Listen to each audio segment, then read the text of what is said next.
kim thang cà lan cột qua chân trèo qua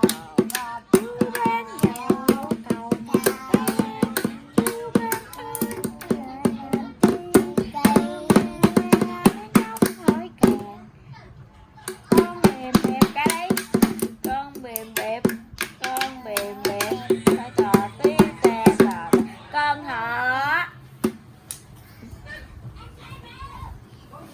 bướm cồn sao đón dỗ vậy nè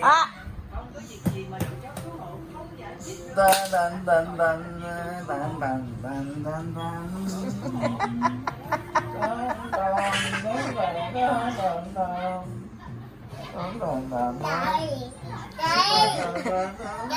nói con đi kìa nó nhảy kìa.